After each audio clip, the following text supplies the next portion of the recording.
জানিয়ে দেব এই মুহূর্তে হাতে পাওয়া সর্বশেষ গুরুত্বপূর্ণ আপডেট বাংলা সংবাদ। শুরুতেই থাকছে শেখ হাসিনা হায়নার মতো নির্যাতন চালিয়েছে।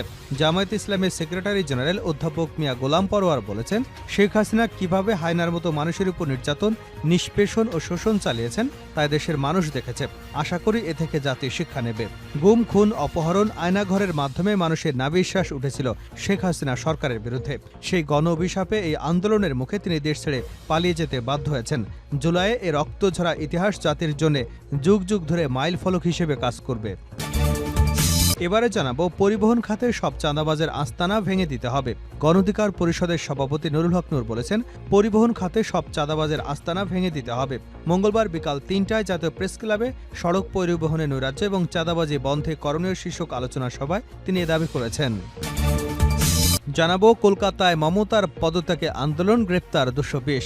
পশ্চিমবঙ্গের আরজিকর কাণ্ডের প্রতিবাদ এবং মুখ্যমন্ত্রী মমতা বন্দ্যোপাধ্যায়ের পদত্যাগের দাবিতে ডাকা মিছিলে অভিযান চালিয়ে ২২০ জনকে গ্রেপ্তার করেছে পুলিশ। ভারতীয় সংবাদ মাধ্যম আনন্দবাজারের এক প্রতিবেদন থেকে এ তথ্য জানা যায়। এদিকে হারুন এবং তার স্ত্রীর বিদেশ যাত্রায় নিষেধাজ্ঞা। দুর্নীতির অভিযোগের পরিপ্রেক্ষিতে ঢাকা মহানগর পুলিশের সাবেক অতিরিক্ত কমিশনার হারুনা রশিদ এবং তার স্ত্রী শিরিন আক্তারের বিদেশ যাত্রায় নিষেধাজ্ঞা দিয়েছেন আদালত।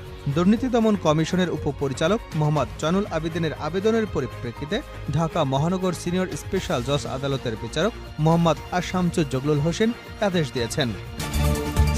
এবারে জানাবো, গুম হওয়া ব্যক্তিদের সন্ধানে ৫ সদস্যের তদন্ত কমিশন। গুম হওয়া ব্যক্তিদের সন্ধানে তদন্ত কমিশন গঠন করেছে সরকার। হাইকোর্টের বিচারপতি মইনুল ইসলাম চৌধুরীকে সভাপতি করে ৫ সদস্যের এই কমিশন গঠন করা হয়েছে। এবং সর্বশেষ জানাবো, ডক্টর ইউনূস বাংলাদেশকে সমৃদ্ধির পথে এগিয়ে নেবার সক্ষমতা রাখেন।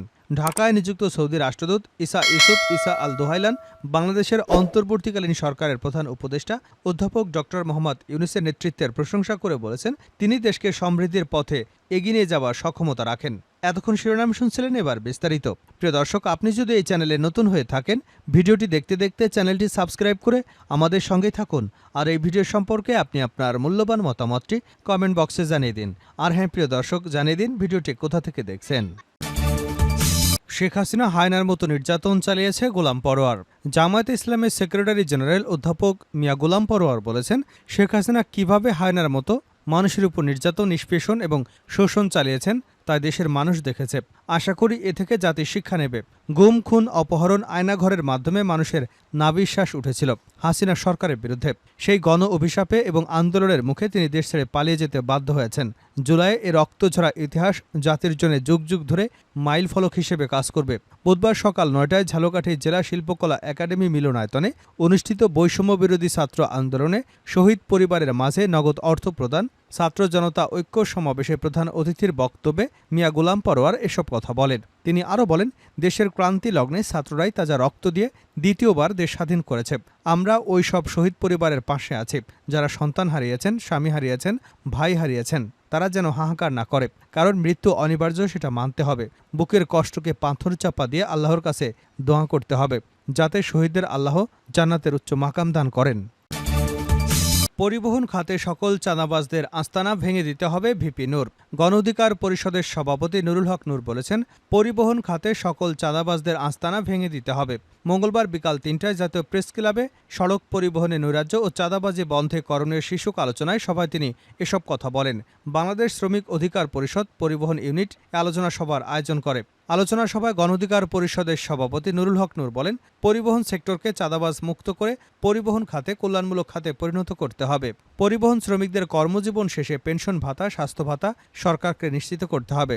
ছাত্র জনতা একটি কল্যাণমুখী গণতান্ত্রিক রাষ্ট্র গঠনের জন্য জীবন দিয়েছে।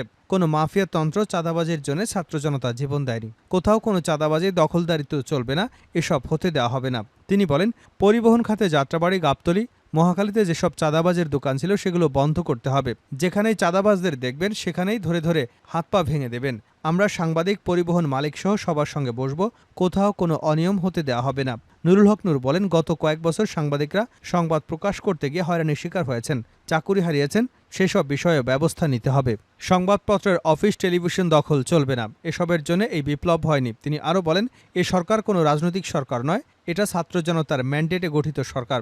এখানে রাজনৈতিক কোনো ব্যক্তি নেই, তাই সরকারকে আরও বেশি কার্যকর করার জন্য গণঅধিকার পরিষদ, বিএনপি, জামাত সহ একটি রাজনৈতিক দলের নেতাদের পরামর্শ অনুযায়ী যোগ্য ও দক্ষ আরও 10 জনকে যুক্ত করবার আহ্বান জানাচ্ছি। মনে রাখতে হবে, এই ছাত্র জনতার আন্দোলনে রাজনৈতিক দলগুলোরও যথেষ্ট ভূমিকা ছিল। তাই দেশকে সঠিকভাবে পরিচালনা করতে হলে রাজনৈতিক ব্যক্তিদের পরামর্শ নিয়ে কাজ করতে হবে। কলকাতায় মমতার পদত্যাগের আন্দোলন, গ্রেপ্তার 220। পশ্চিমবঙ্গের আরজিকর কাণ্ডের প্রতিবাদ এবং মুখ্যমন্ত্রী মমতা বন্দ্যোপাধ্যায়ের পদত্যাগের দাবিতে ডাকা মিছিলে অভিযান চালিয়ে 220 জনকে গ্রেপ্তার করেছে পুলিশ। ভারতীয় সংবাদ মাধ্যম আনন্দবাজারের এক প্রতিবেদন থেকে এ তথ্য জানা যায়। পশ্চিমবঙ্গের ছাত্র সমাজের ডাকে আজ মঙ্গলবার সামাজিক যোগাযোগ মাধ্যমে নবান্ন অভিযানে ডাক দেওয়া হয়। সকাল থেকেই বিভিন্ন প্রান্তের মানুষ জড়ো হতে থাকেন। কেউ নদীপথে, কেউ বা ট্রেনে, কেউ বা আবার সড়কপথে মিছিল নিয়ে নবান্নের উদ্দেশ্যে মিছিল করতে থাকেন। এদিকে আন্দোলনকারীদের আটকাতে প্রস্তুত ছিল পুলিশও। মোতায়েন করা হয়েছিল 6000 পুলিশ সদস্য। বিক্ষোভকারীরা পুলিশের উপর ইটপাটকেল নিক্ষেপ করে বলে অভিযোগ উঠেছে। পুলিশ জলকামান ব্যবহার করে, নিক্ষেপ করে টিয়ার গ্যাস, ব্যবহার করা হয় ড্রোন। সেখান থেকে পুলিশ মোট 220 জনকে গ্রেপ্তার করেছে, আটক করেছে আরও অনেকে। মঙ্গলবার সন্ধ্যায় এক সংবাদ সম্মেলনে এ তথ্য নিশ্চিত করেছে পুলিশ। এই অভিযানকে বিশৃঙ্খলা তাণ্ডব আখ্যা দিয়ে পুলিশ কর্মকর্তা সুপ্রদীপ সরকার বলেন, শান্তিপূর্ণ আন্দোলন হবে বলে বলা হয়েছিল, কিন্তু আমরা দেখলাম অশান্তিপূর্ণ একটি আন্দোলন। এই আন্দোলন কখনো বাংলার প্রকৃত ছাত্র সমাজের হতে পারে না। পুলিশের দাবি, নবান্ন অভিযানে পুলিশের অনুমতি ছিল না, তাই আন্দোলনকারীদের আটকাতে হাওড়ার জায়গায় জায়গায় ব্যারিকেড তৈরি করা হয়েছিল। অভিযান শুরুর কিছুক্ষণের মধ্যে পরিস্থিতি অশান্ত হয়ে যায়। পুলিশ জানিয়েছে, অভিযান থেকে কলকাতা পুলিশ মোট 126 জনকে গ্রেপ্তার করেছে। আটককৃতদের মধ্যে 103 জন পুরুষ, 23 জন নারী রয়েছেন। রাজ্য পুলিশের হাতে আটকের সংখ্যা 94। অভিযানে 15 জন পুলিশকর্মী আহত হয়েছেন। হারুন ও তার স্ত্রীর বিদেশ যাত্রায় নিষেধাজ্ঞা। দুর্নীতির অভিযোগের পরিপ্রেক্ষিতে ঢাকা মহানগর পুলিশের সাবেক অতিরিক্ত কমিশনার হারুনা রশিদ ও তার স্ত্রী শিরিন আক্তারের বিদেশ যাত্রায় নিষেধাজ্ঞা দিয়েছেন আদালত।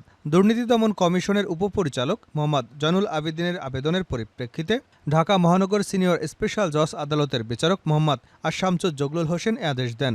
দুদকের পক্ষে আবেদনটি দায়ের করেন আদালতের পাবলিক প্রসিকিউটর মোহাম্মদ মাহমুদ হোসেন জাহাঙ্গীর। আবেদনে জাহাঙ্গীর হোসেন বলেন, এই দম্পতি দেশ ছেড়ে পালানোর চেষ্টা করছিলেন, তাই তাদের দেশত্যাগ ঠেকাতে ভ্রমণ নিষেধাজ্ঞা প্রয়োজন।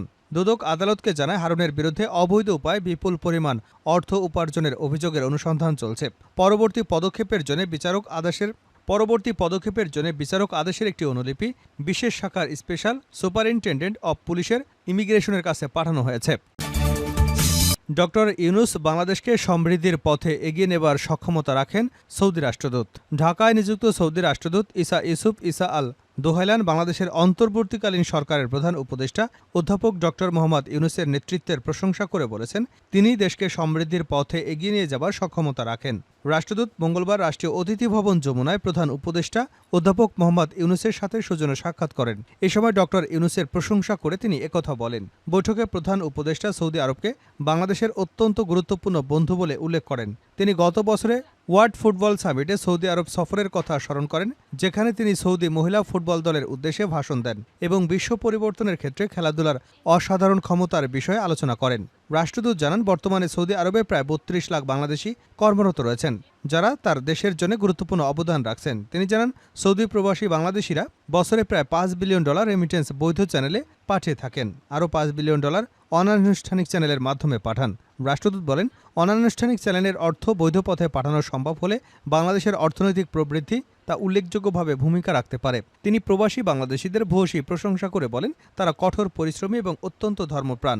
1970 সাল থেকে সৌদি আরবে বসবাসরত 69,000 অনিবন্ধিত বাংলাদেশের পাসপোর্ট নবায়নের বিষয়টি তিনি উত্থাপন করেন। রাষ্ট্রদূত দুই দেশের মধ্যে অর্থনৈতিক সম্পর্ক বাড়ানোর আহ্বান জানিয়ে বলেন, সৌদি ব্যবসায়ীরা বাংলাদেশের লজিস্টিক্স পরিষেবা খাত বা আরএসজিটি, ইন্টারন্যাশনাল এবং আকোয়া পাওয়ারের মাধ্যমে নবায়নযোগ্য জ্বালানি খাতের আরও বিনিয়োগ করতে উৎসাহিত। তিনি আরও উল্লেখ করেন, হজ এবং উমরা পালনের সুবিধার্থে ইমিগ্রেশন প্রক্রিয়া সহজ করবার জন্য মক্কা রোড ইনিশিয়েটিভ চালু করা হয়েছে। রাষ্ট্রদূতের প্রধান উপদেষ্টাকে অবহিত করেন, গত বছর প্রায় 5 লাখ বাংলাদেশি উমরা পালন করেছেন। দ্বিপক্ষীয় সম্পর্ক জোরদার করার জন্য সৌদি নেতৃত্বের প্রশংসা করে ডক্টর ইউনুস সৌদি আরবের চলমান সহিংসতা অব্যাহত রাখার